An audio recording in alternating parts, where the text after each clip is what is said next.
Eu sou Gilvander Luiz Moreira e você está na TV Comunitária de Belo Horizonte, a TVC BH. Nós estamos começando mais um programa Palavra Ética.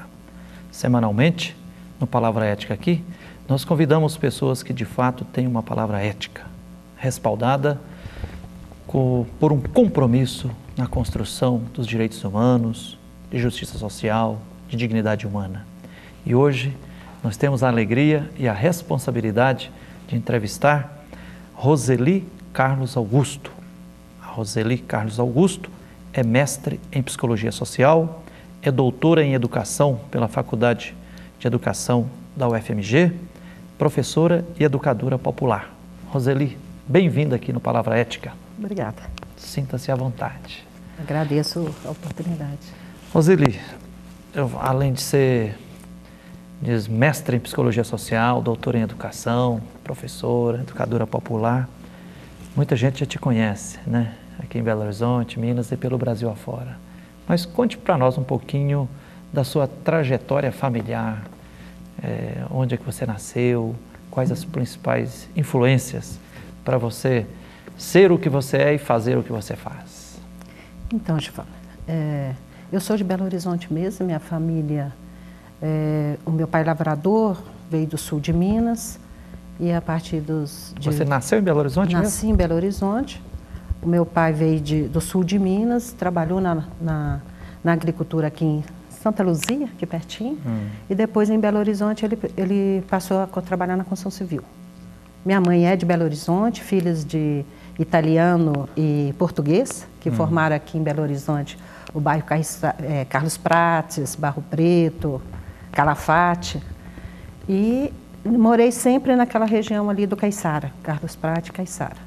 Somos uma família de 9 filhos, 7 mulheres, a única que estudou, né? Essa é uma realidade, uma característica Então você vem de uma família simples. De uma família simples, né? De trabalhadores da construção civil, né? Minha mãe trabalhava também como costureira, algumas vezes, e eu estudei, diferente das minhas irmãs, que é também uma realidade das mulheres da geração dos 40 e 50. Né? Me formei em Psicologia pela UFMG em 1980. Né? E desde que me formei em 80, eu julgava um pouco inadequado a trajetória da psicologia.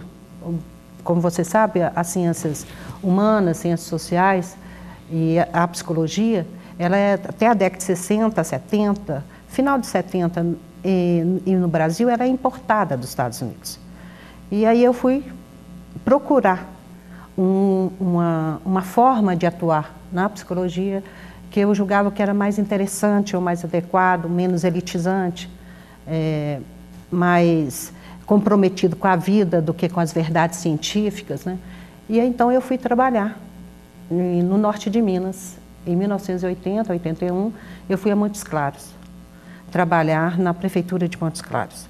Era o momento da redemocratização do país, e então Montes Claros inaugurou um programa que chama Cidade de Porte Médio, que com enfoque participativo. Eu fui trabalhar com carroceiros, lavadeiras, com creches comunitárias, e que eu julgava que era a forma adequada de fazer psicologia. E aí começou uma nova fase na sua vida. O divisor de águas, posso dizer que foi 1980, 1980, com a sua ida para o norte de Minas. Eu me formo e vou atrás dessa oportunidade que apareceu de trabalhar nos programas sociais. Né? Eu trabalhei 4 ou 5 anos na prefeitura de Montes Claros, e depois me engajei no trabalho de comunidades eclesiais de base. Fui trabalhar na Arquidiocese de Montes Claros com a Comissão Pastoral da Terra, com os movimentos de defesa dos favelados, alfabetização de adultos, a Comissão Pastoral da Terra, que era onde eu atuava mais, e com projetos chamávamos de projetos econômicos e educativos, que atuava em 5 dioceses do Norte, Nordeste e Noroeste de Minas.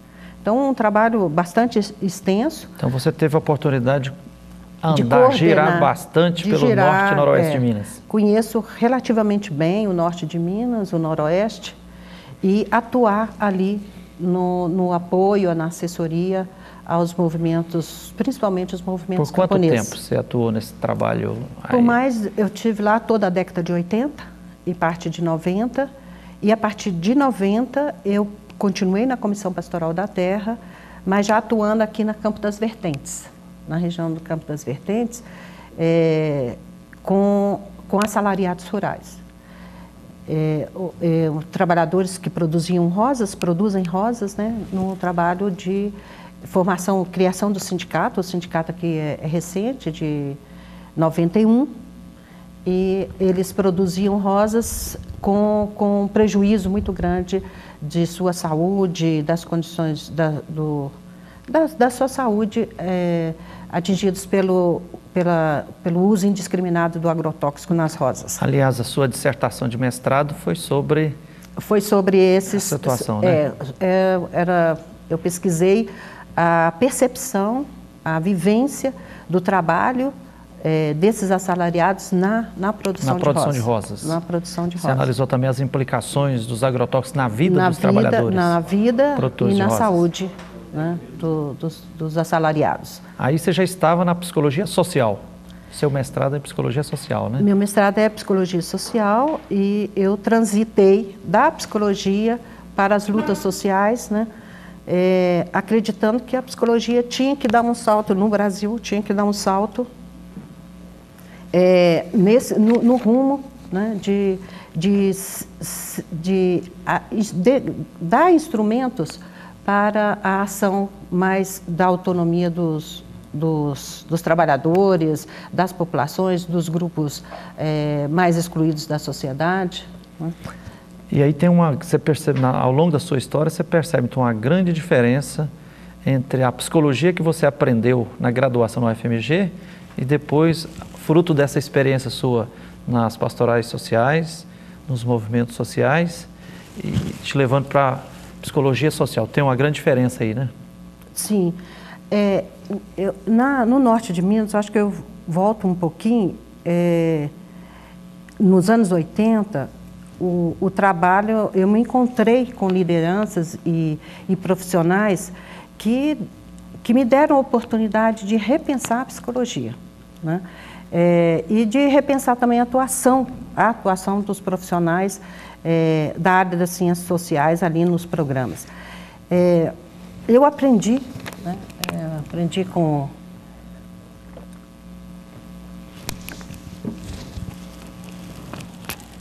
ali com os trabalhadores, quase tudo que eu sei sobre psicologia social, psicologia política, psicologia, que na época nós chamamos de psicologia comunitária, hoje nós podemos falar mais em psicologia política. Aprendi também com os trabalhadores, porque nesse processo aí, dentro da Comissão Pastoral da Terra, eu quase que transitei de uma profissional, vamos dizer, mais no sentido estrito da palavra, de uma psicóloga, para uma mediadora entre as lutas sociais e o controle das instituições e o poder, né? E transitei também num diálogo entre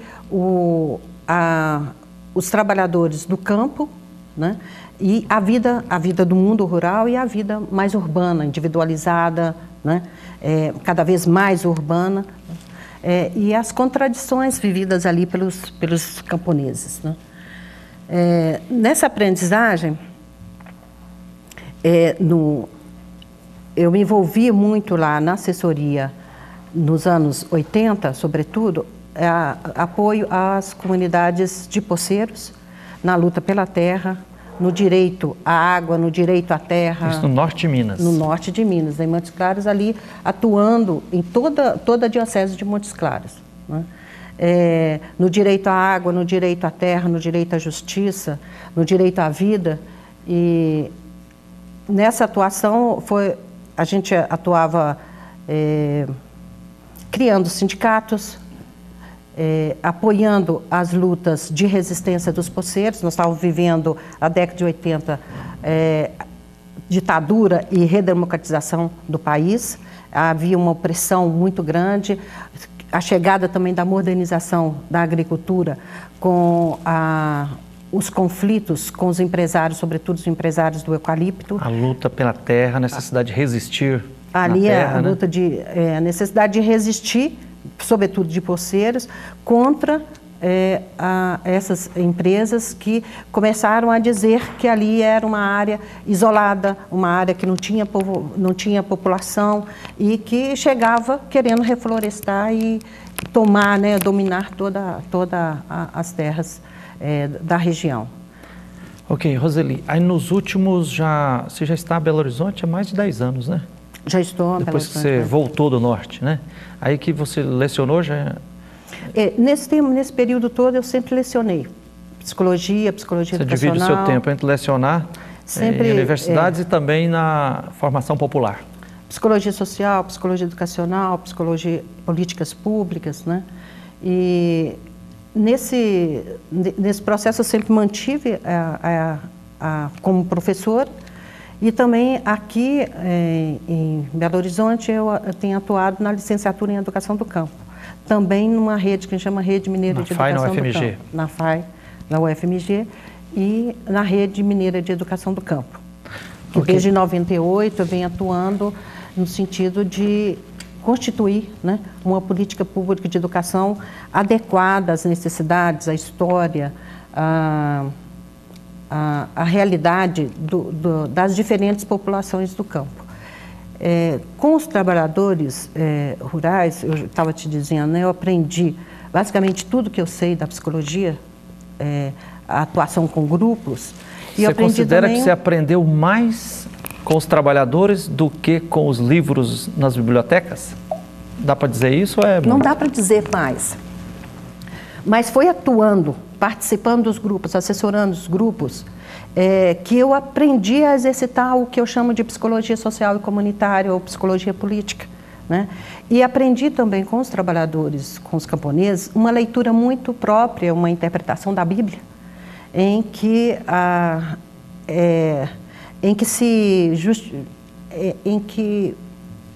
se aprende uma interpretação da Bíblia que tem a ver com a vida, com a justiça, com a ética na política, com a solidariedade, com a fraternidade. Eles fazem essa leitura, né? E eu aprendi a ler a Bíblia dessa forma com eles. Embora eu venha também de uma tradição católica. Eu fui catequista, né? Então, isso é um marco na essa aprendizagem com eles, é um marco na minha trajetória política, né?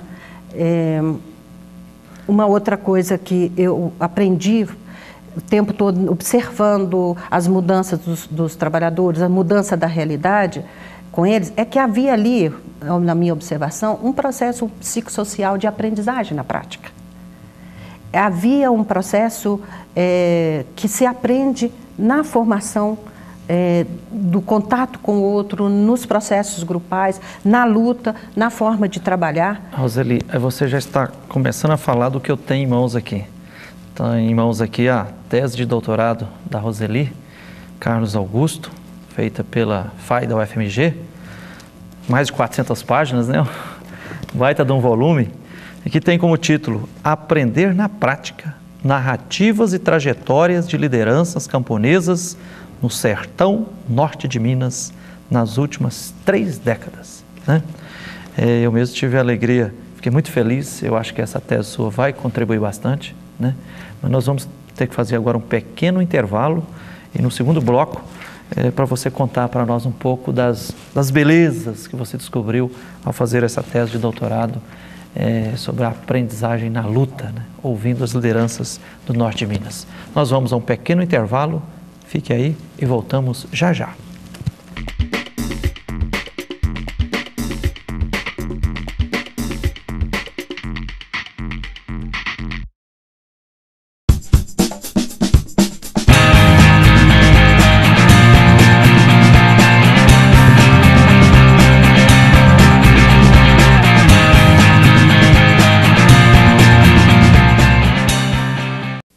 Sempre que a senhora me vê na televisão, a senhora logo pensa: Oba! Tem produto de limpeza novo chegando!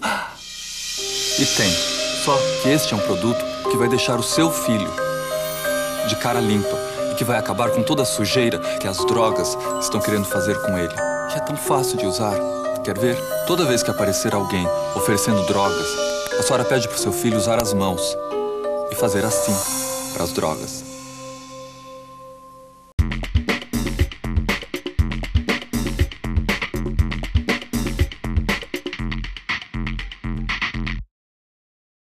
Olá, eu sou Gilvander Luiz Moreira e você está na TV Comunitária de Belo Horizonte, a TVC-BH. Nós estamos começando o segundo bloco do programa Palavra Ética. Hoje nós estamos entrevistando Roseli Carlos Augusto, que é mestra em Psicologia Social, é doutora em Educação pela Faculdade de Educação da UFMG, professora e educadora popular. No final do primeiro bloco do nosso programa, Roseli, eu estava dizendo que eu tenho em mãos aqui a sua tese de doutorado, né? Quase 400 páginas, e que tem como título Aprender na Prática, narrativas e trajetórias de lideranças camponesas no sertão norte-mineiro nas últimas 3 décadas. Quais são as principais descobertas, né, os aspectos principais que você destaca nessa grande pesquisa que você fez e que resultou nessa tese de doutorado? Então, a minha tese parte desse processo que eu observava da aprendizagem na prática, que se dava na prática de lutar e de trabalhar dos camponeses. E eles têm uma expressão muito própria que diz que a luta ensina, a luta forma, a luta é uma escola, e foi daí que eu parti. O que era aprender na luta? Inclusive, até ouço muito aí, acompanhando junto com você, né, pela Comissão Pastoral da Terra, em muitos acampamentos, muita gente fala assim, olha, 6 meses debaixo da lona preta no acampamento, a gente aprende mais do que 5 ou 10 anos lá nos bancos da escola. Por aí que você estudou isso? Foi por aí, e depois eu gostaria até de dizer como que que significado eles dão para a luta é uma escola, né? Eu parto então, em termos de perspectiva teórica, dessa perspectiva sócio-histórica, da psicologia, da antropologia, né, em que não se coloca uma precedência do sujeito em relação à cultura, nem da cultura em relação ao sujeito, né, mas a cultura, né, o sujeito é constituído da cultura e há uma relação intrínseca entre cultura e sujeito, e parto também dessa ideia, né, de que a prática forma. Né? Uma prática inerente ao cotidiano, uma prática complexa. A prática que você coloca como sinônimo de luta é o mesmo sentido de falar a prática ensina ou a luta ensina, ou você estabelece uma diferença? Que as práticas cotidianas, a complexidade, na sua complexidade, ela é formadora humana, ela é formadora de formação humana. Né? Ela é locus, ela é fonte de saber, fonte de valores, parto daí. E o locus, né, o espaço que eu tomo, são então as organizações dos trabalhadores. E como que eles aprendem no sindicato, como que eles aprendem numa luta pela terra, como que eles aprendem no acampamento, como que eles aprendem no assentamento, como que eles aprendem na lida diária do trabalho. E como é que foi sua pesquisa? Você entrevistou algumas lideranças? Eu entrevistei 13 lideranças. Do norte de Minas. Do norte de Minas, né, o que chamamos do território, região, sertão, norte de Minas. Lideranças que perseveraram durante, você fala, 3 décadas? 30 anos. Desde a década de 80, eu entrevistei homens e mulheres, né? Então eu tomo como espaço dessa aprendizagem na prática os sindicatos, a luta pela terra, o movimento do Sem Terra, o movimento dos quilombolas. Entrevistei diferentes lideranças nessas 3 décadas, desses 3 movimentos, homens e mulheres, né? Então, eu posso dizer que o que eu tentei entender, compreender, o que se aprende, que valores se constituem, que experiências são essas que se dá na prática e que orienta a ação coletiva e propicia e constitui identidades coletivas ou identidades políticas, no caso, no sertão norte de Minas, né? Então, algumas coisas você me perguntou o que é mais importante. Tem muitas coisas importantes que a gente pode aprender nessa entrevista. Eu fiz entrevista de história oral, história de vida com essas três lideranças. Você encontrou assim uma certa semelhança entre os vários entrevistados ou tem muitas diferenças? Tem singularidades, tem muitas diferenças e tem também algumas trajetórias comuns. Por exemplo, boa parte deles tem sua origem na entrada na luta, na descoberta de que a luta é justa, de que a luta é um direito, na comunidade eclesial de base. Tem boa parte dessas lideranças tem essa origem no Norte de Minas. Eu fiz um capítulo que pega toda a história dos movimentos dessas 3 décadas. Então, nós desde comunidades eclesiais de base, na década de 80 se concentraram mais na criação dos sindicatos de trabalhadores rurais e no trabalho com a igreja, no caso a Comissão Pastoral da Terra. A luta de Poceiros foi o grande centro, a luta pela reforma agrária. Pra você ter uma ideia, no norte de Minas, na década de 80, tínhamos cerca de 70 áreas de conflito dos 150 do Estado. Então, na década de 90, novos movimentos sociais entraram em cena, né? O MST... O MST chegou no norte de Minas também, né? No norte de Minas chega já em 2000, mas, então, novos movimentos a partir da década de 90, os quilombolas, o movimento Mastro, chamado Mastro, uma articulação mais voltada lá no Rio Pardo de Minas para uma reconquista dos agricultores que foram expulsos na década de 80 pelas reflorestadoras, reconvertendo as suas terras em terras de agricultura familiar. Então, essa é um pouco a história por onde eu passei e uma coisa que ficou muito clara é que eles atuam em rede hoje. Nós não podemos falar que tem a formação ou a ação num movimento, mas eles se formam na luta, na articulação com diferentes movimentos. Atua junto, então, comunidades eclesiais de base, Comissão Pastoral da Terra, nessa articulação de espaços, movimentos populares. Nessa articulação de espaços de formação e de ação política é que eles se formam. Tem também o Centro de Tecnologias Alternativas, é muito citado por eles, tem alguns das lideranças que têm um perfil, uma trajetória bem ambientalista da agroecologia, da defesa do bioma, e essa é também, inclusive, uma importante contribuição da tese, é perceber o entrelaçamento das suas identidades territoriais, culturais e políticas. Não podemos dizer que eles têm uma identidade política que se dá no confronto, por exemplo, com eles, o latifundiário, né? Mas se dá na formação da relação com o território, o bioma cerrado, na relação com o trabalho, na sua história, né? Familiar e cultural, desde a colonização, né? Outro aspecto muito importante da tese foi justamente essa concepção de história. Uma concepção de história que eles nos ajudam a ver que a história é uma relação, na verdade, ela não se dá como algo passado, ela está no presente, é uma relação de presente e futuro, né?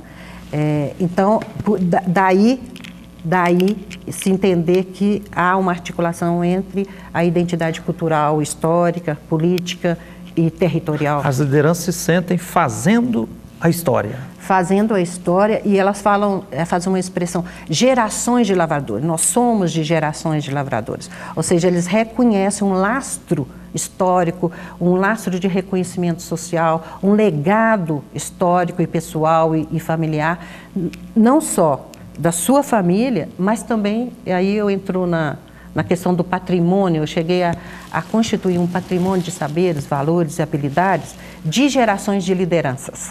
Ou seja, as lideranças vão incorporando de uma geração, de uma década a outra, ou de um movimento a outro, um legado histórico. O movimento não nasce a cada um e produz um saber, eles carregam e incorporam, transformando os saberes das outras gerações. Roseli, nós estamos hoje num ponto, numa conjuntura que a gente observa muito, como as pessoas observaram assim, que muitas lideranças que às vezes despontam na luta social, lutando contra as injustiças, e vão se transformando numa referência, depois quando começa a galgar algum poder, são corrompidas, se desencaminham. Você então entrevistou 13 lideranças do Norte de Minas. Essas 13 lideranças participando de comunidades eclesiais de base, de Comissão Pastoral da Terra, de sindicatos trabalhadores rurais, né? Do Centro de Tecnologias Alternativas. Do CA, Centro de Agricultura Alternativa, né? Dos movimentos populares sociais. Você analisa durante 3 décadas, então 30 anos. Você percebeu esse fenômeno também, assim, as lideranças, pelo menos essas 13 que você fez uma escolha. Eu acho que você poderia ter entrevistado outras 13 e tal. Teve liderança assim com trajetória sinuosa ou há um aprender no sentido positivo de... Vou dizer para você que não há trajetórias ideais. Eles enfrentam contradições. Por exemplo, uma liderança do movimento sindical da década de 80, ela relata como ela aprendeu. Apenas com 2 séries escolares, né? Ela aprendeu a administrar os recursos do sindicato. Então, ela diz, a gente está sendo seduzido o tempo todo pelo presente do latifundiário, do fazendeiro, mas a gente vai aprendendo a administrar esse recurso e aprendendo não só habilidades, mas princípios. Na própria luta, na própria convivência com os outros. Eles, então, vivem essas contradições. Ninguém está livre das contradições. Não dá para dizer assim que das 13 pessoas entrevistadas, são 13 histórias exitosas? Todas? Ou umas, assim, desaprenderam também a lutar? Não, são 13 lideranças que nos mostram de como que as trajetórias elas estão amarradas em contextos históricos e contextos presentes, carregando as contradições sociais, políticas, pessoais, sociais, familiares, do passado e do presente.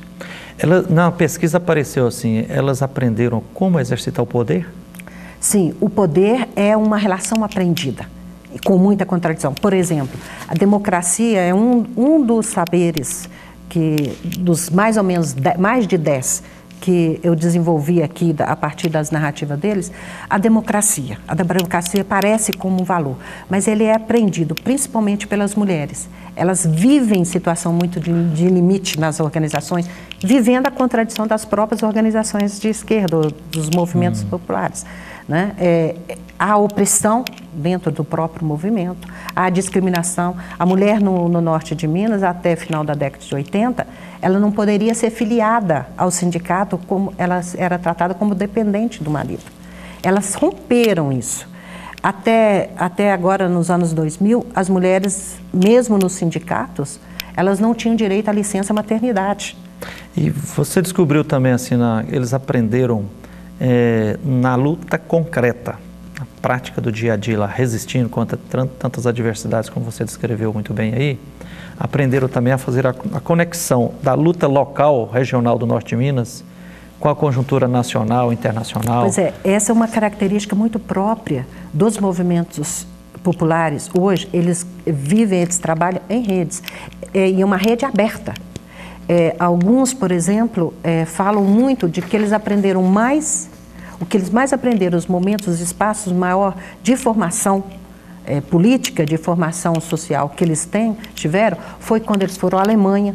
Não porque foram à Alemanha, mas porque eles viram as contradições. Aqui eles foram lá representando o Cerrado. Por exemplo, uma das lideranças de Bocaiúva foi lá mostrar como que a contradição das grandes empresas multinacionais que exploram o eucalipto aqui e mostram para o mundo que tem selo ambiental, aqui elas praticam as piores perversidades, com direitos, lesam os direitos dos trabalhadores, tem casos de assassinato, destrói a natureza, né? É muito aprendizado. Isso aqui foi apenas um tem muita coisa para dizer. Tese, né?